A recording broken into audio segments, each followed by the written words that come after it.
እውነተኛ ታሪክ በአይኔ በብሌኑ ያየሁት ይላል በውስጥ መስመር ይላከልን ወንድማችን። ይህንን ተአምር ዓለም ሁሉ ይስማው። በቆላ ድባ ከተማ የታየው አስደናቂ ተአምር ታኅሳስ 22 ቀን 2018 ዓ.ም በምስራቅ ደንቢያ በትላንትናው ዕለት በምስራቅ ደንቢያ ወረዳ ቆላ ድባ ከተማ የከተማው እምብርት ተብሎ በሚጠራው አካባቢ በአንድ ግዙፍ ዋርካ ዛፍ ላይ የቅድስት ኪዳነ ምሕረት ድንቅ ተአምራዊ ምስል መታየቱን ተሰምቷል። ክስተቱን ለየት የሚያደርገውና የብዙዎችን ትኩረት የሳበው ቀደም ብሎ የነበረው ሁኔታ ነው። በከተማው እየተከናወነ ባለው የኮሪደር ልማት ምክንያት በአስፋልቱ ዳር የሚገኘው ይህ ዋርካ እንዲቆረጥ ታቅዶ ነበር።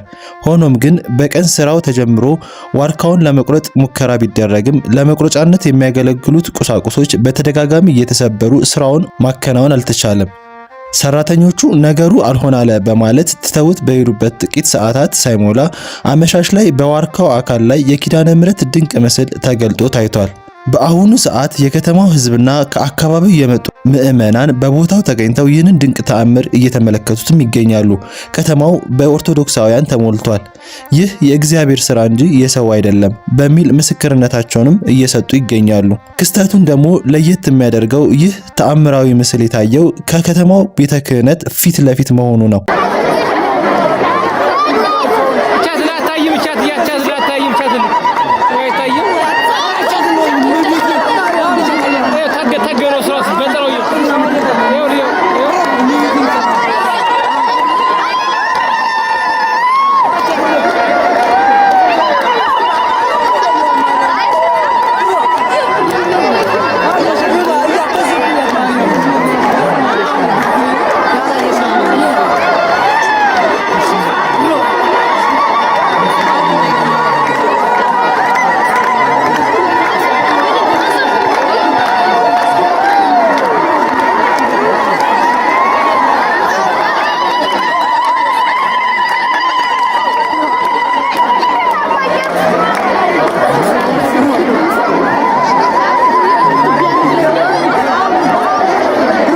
ምዕመናኑ በበኩላቸው ዛፉ ሊቆረጥ ሲል መሳሪያው አልሰራ ማለቱ የነገሩን ድንቅነት ያሳያል። አሁን ደግሞ ይሄው እናታችን ተገለጠች የሚሉት የቆላ ድባ ከተማ ነዋሪዎች በርክተዋል።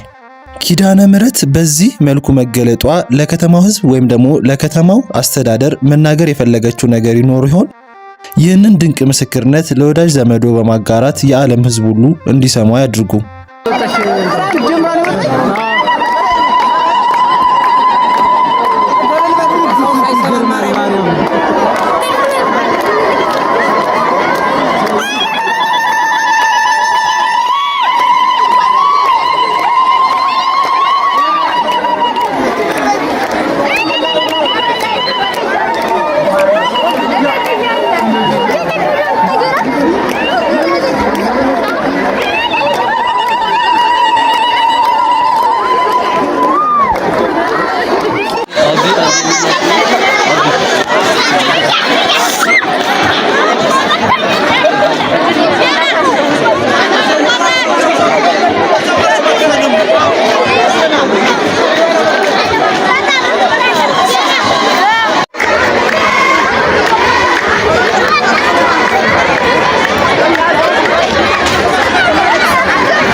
ኪዳነ ምሕረት ምስለሰው የዋርካው ስራ የገለጠ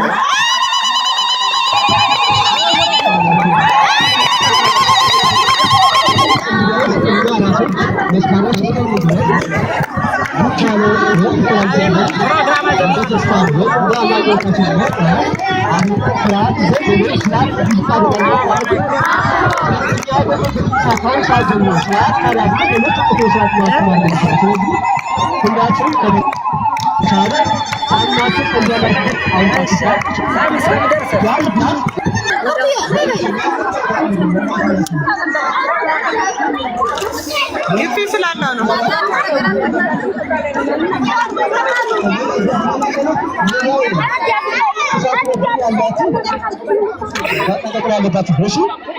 ተሳቱን ለቅና እዚያችሁ ለጠበቃችሁ ማለት ነው።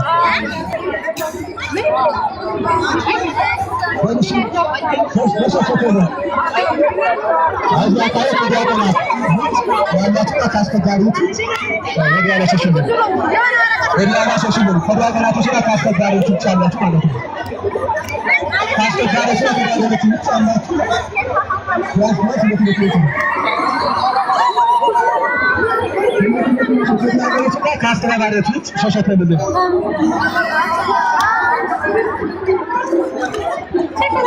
እናንተ ብታውቁበት እኛ ብናውቅበት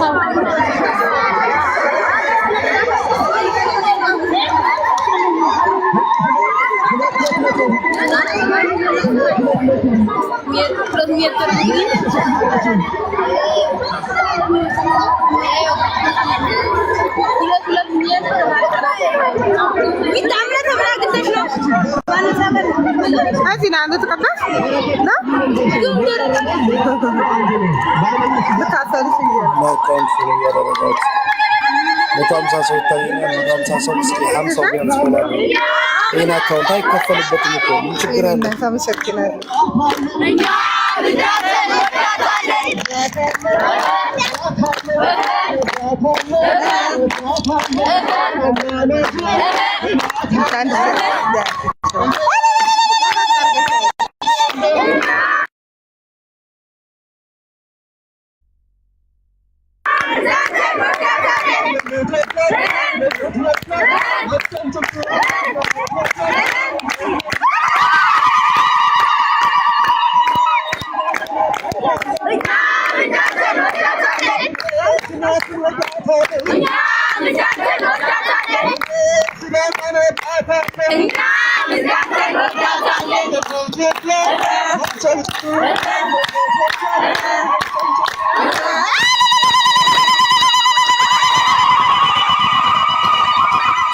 ቢያንስ ይሄን አካውንት መቶ አስገቡ።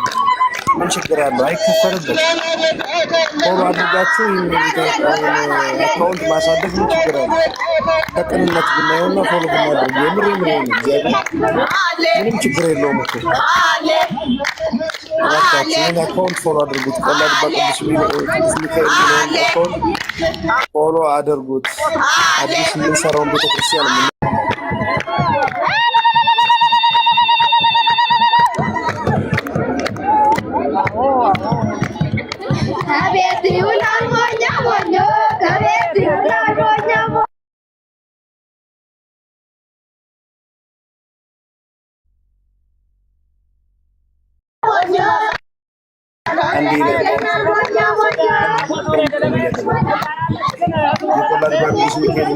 የሚሰራውን አዲሱን ቤተክርስቲያን የምናስተዋወቅበት የምናሳይበት የቲክቶክ ገጻችን ነው።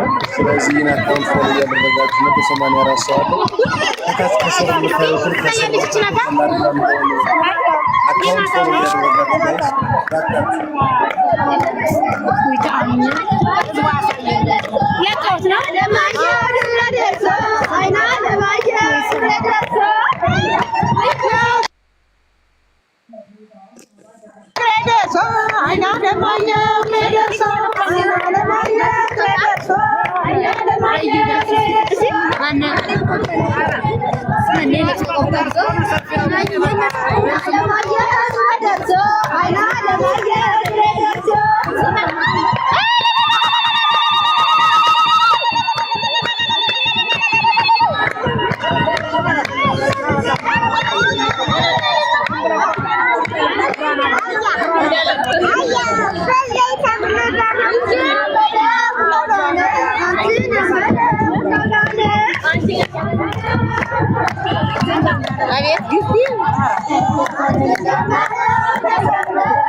Let's go.